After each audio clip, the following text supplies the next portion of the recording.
Hey, nieces and nephews, it's your favorite auntie, Monique Judge, and this is Auntie Unfiltered.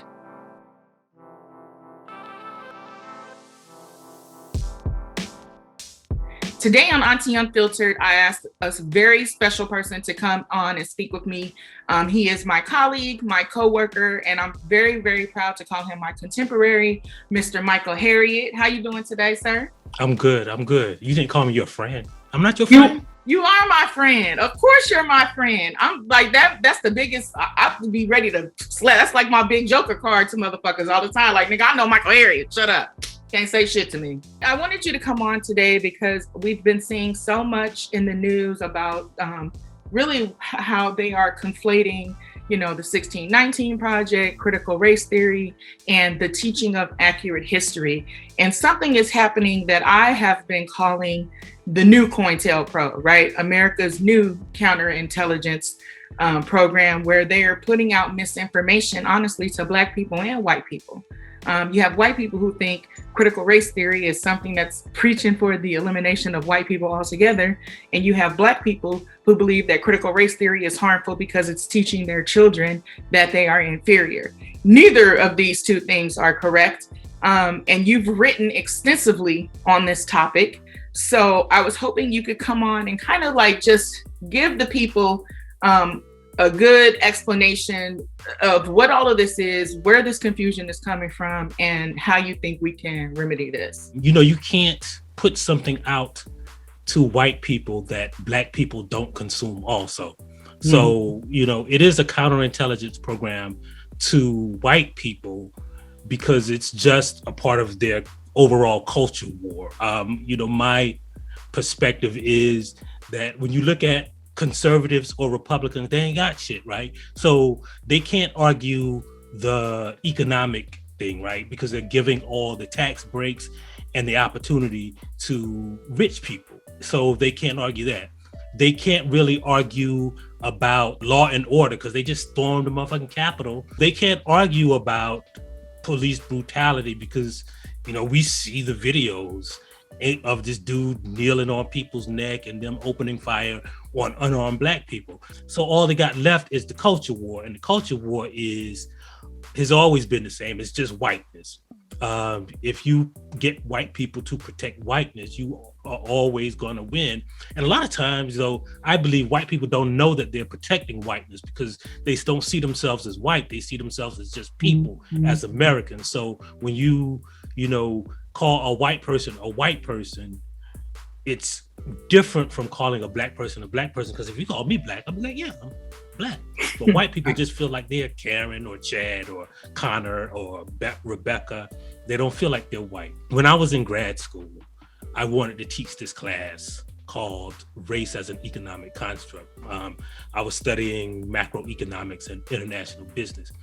And a white professor gave me this book that had just come out it was edited by Kimberly Crenshaw, and it was just a bunch of papers written by people who were critical race theory scholars. But there really wasn't a cohesive thing. So think of it, this is how a good way to explain it on Auntie Unfiltered, which I think we should call Uncle Unfiltered today. So think of critical race theory as trap music, right? So there really ain't no definition to trap music, right? So when T.I. is trap music and Migos is trap music, but they really don't sound alike. And, Megan Thee Stallion is trap music, but she don't sound like. So it's just kind of you just know it when you hear it. So critical race theory started as, Derek Bell saying, hey, let's look at the law and how it is applied to Black people, right? So, law students did that. And then there are some people like me in economics who said, let's look at, I'm going to do what Derek Bell did and look at economics and how it is applied to Black people. But he didn't have a list of things you have to accept to use critical race theory. They didn't even call it critical race theory. It was just a way to look at things, right? Because what white people don't understand is they look at things as it applies to white people. Mhm. right? They don't understand that because of what I just explained, that, you know, whiteness looks at themselves as individuals. I call it the privilege of individuality. So when you hear trap music, you know, T.I. don't say, well, that ain't trap music because it don't have a hi-hat or a cymbal.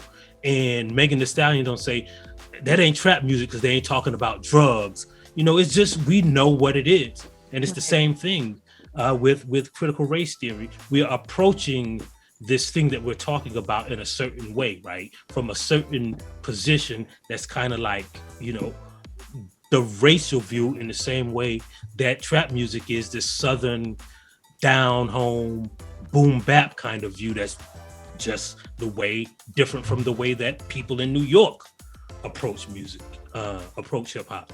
So when you listen to people talk about critical race theory, most of them don't know what they're talking about, because they're talking about the theory and not the way that it's applied, right? Right. So critical race theory doesn't exist on itself, by itself, right? You gotta apply it to something. You don't go into the studio and say, I'm going to make a trap music, right? Right?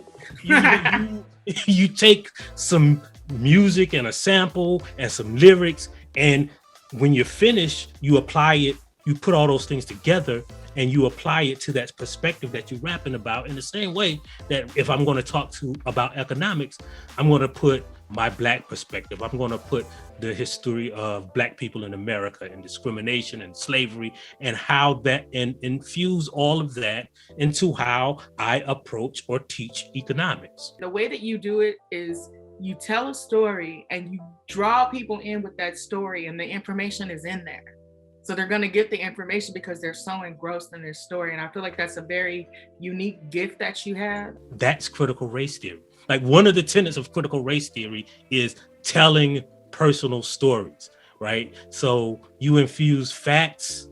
Like, a lot of people think it's opinion, but it's just a story, and then here's some data to support this thing that I'm talking about. So now you got the story, now you got the data.